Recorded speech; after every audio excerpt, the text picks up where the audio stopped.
Good morning बच्चों। आज हम चैप्टर 9 स्टार्ट करेंगे। चैप्टर 9 में सब एल्जेब्रिक एक्सप्रेशन एंड आइडेंटिटीज है। नाम थोड़ा मोटा मोटा है लेकिन काफ़ी इजी है अगर समझ में आ जाए तो। ठीक है, तो हम समझेंगे। पहले बेसिक्स से स्टार्ट करेंगे कि टर्म्स किसको बोलते हैं।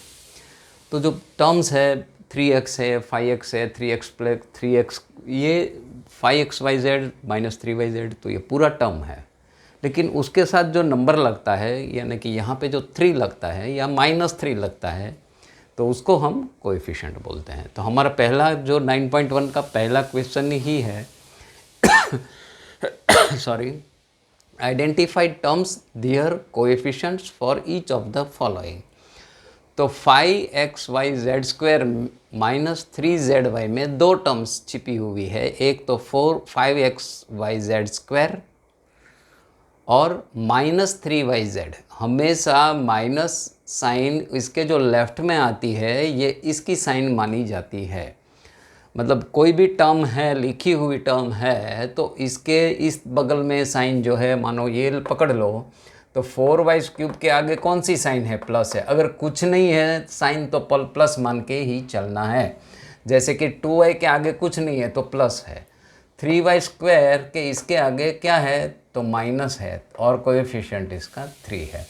तो इस तरह से ये सारे टर्म को हमको ट्रीटमेंट देनी है।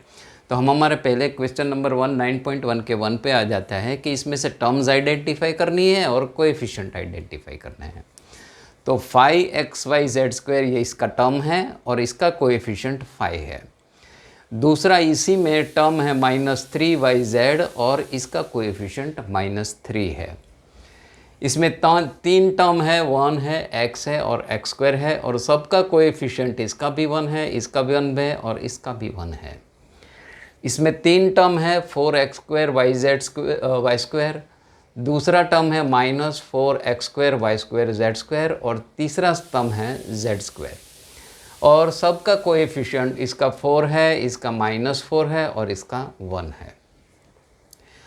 फोर्थ पे आ जाते हैं तो ये 3 एक टर्म है, एक -pq टर्म है, एक +qr टर्म है और एक -rp टर्म है। 4 टर्म है तो 3 का कोएफिशिएंट तो 3 ही है, इसका कोएफिशिएंट -1 है, इसका कोएफिशिएंट +1 है और इसका कोएफिशिएंट -1 है। इसमें भी 3 टर्म है, x/2 y/2 और -xy, और सबका कोएफिशिएंट देखें तो इसका 1/2 है, इसका कोएफिशिएंट 1/2 है और इसका कोएफिशिएंट -1 है। इसमें भी 3 टर्म है, 0.3a -0.6ab और 0.5b, और तीनों का कोएफिशिएंट, इसका कोएफिशिएंट 0.3 है, AB का कोएफिशिएंट -0.6 है और B का कोएफिशिएंट 0.5 है।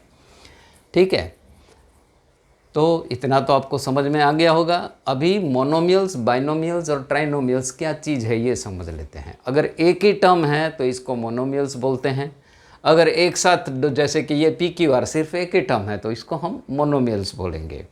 2 टर्म लगी हुई है, एक ये टर्म एक ये टर्म, 2 टर्म जुड़ी हुई है तो इसको हम बाइनोमियल बोलेंगे।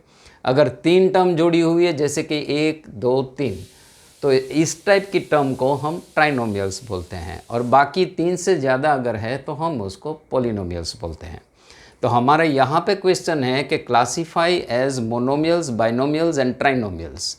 तो पहले मोनोमियल्स ढूंढ लेते हैं जिसमें सिर्फ एक ही टर्म है। तो मैं कलर थोड़ा अलग ले लेता हूँ ताकि आपको आसानी रहे।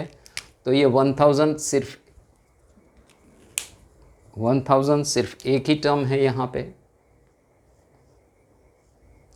और PQR मैंने बताया था वहाँ भी सिर्फ एक ही टर्म है।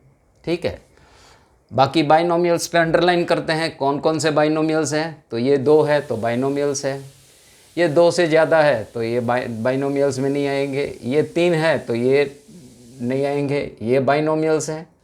ये 3 है, ये 2 ही है तो ये बाइनोमियल्स है। ये 2 है तो ये भी बाइनोमियल है। यहाँ पर ये भी 2 है तो ये 2 भी बाइनोमियल है। अभी ट्राइनोमियल्स माने 3 पे आ जाते हैं।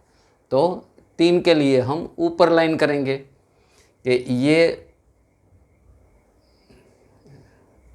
ये 3 है तो ये ट्राइनोमियल्स है, यहाँ पे 1 2 3 टर्म है तो ये भी ट्राइनोमियल है, ये 3 टर्म है तो ये भी ट्राइनोमियल है, ये 1 2 3 4 ये 4 टर्म है तो ये ट्राइनोमियल्स नहीं है। तो अभी which polynomial do not fit in this category, तो ये वाला पॉलिनोमियल्स जो कि x plus x square plus x cube plus x जी, वो पॉलिनोमियल है, न बाइनोमियल्स है, न ट्राइनोमियल्स है, न मोनोमियल्स है, तो ये दोनों इसमें फिट नहीं हो पाए 3 कैटेगरी में। ठीक है, तो ये हमारा 9.1